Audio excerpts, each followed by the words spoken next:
इंधन दरवाढ तसेच अत्यावश्यक वस्तूंच्या किमतींमध्ये सातत्याने होत असलेल्या वाढीच्या निषेधार्थ काँग्रेसचे तालुका अध्यक्ष समीर देशमुख यांच्या नेतृत्वाखाली येवला काँग्रेस कमिटीच्या वतीने शहरातील विंचूर चौफुली येथे आंदोलन करण्यात आले। यावेळी कार्यकर्त्यांनी मेलडी चॉकलेट वाटप करत सरकारविरोधात घोषणाबाजी करत वाढत्या महागाईमुळे सर्वसामान्य नागरिकांचे जीवनमान विस्कळीत झाल्याचा आरोप केला। इंधन व जीवनावश्यक वस्तूंच्या किमती नियंत्रणात आणाव्यात अशी मागणी काँग्रेसच्या पदाधिकाऱ्यांनी यावेळी केली। पेट्रोल डिझेलचे दर गगनाला भिडलेले आहे। दररोज पेट्रोल डिझेलचे दर वाढत आहे।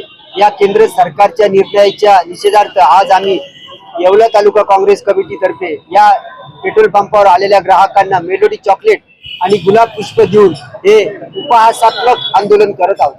पंतप्रधान हे विदेश दौऱ्यामध्ये मदमस्त असताना या ठिकाणी देशातील जनता मात्र पेट्रोल डिझेलच्या दरवाढीमुळे आणि तुटवड्यामुळे हैराण आहेत आणि पंतप्रधान मात्र मेलेडी चॉकलेट वाटत जगभर फिरत आहेत, आपल्याच धुंदीमध्ये आहेत।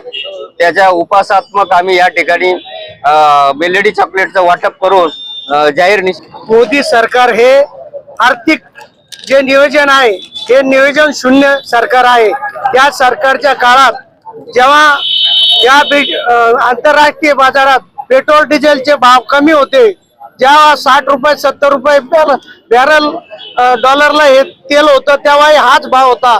आज आपल्या सरकारने जे नियोजन एकदम घाणेरडे केल्यामुळे सगळ्या भारतातील आपल्या जनतेला आज आर्थिक मोठा फटका बसत आहे।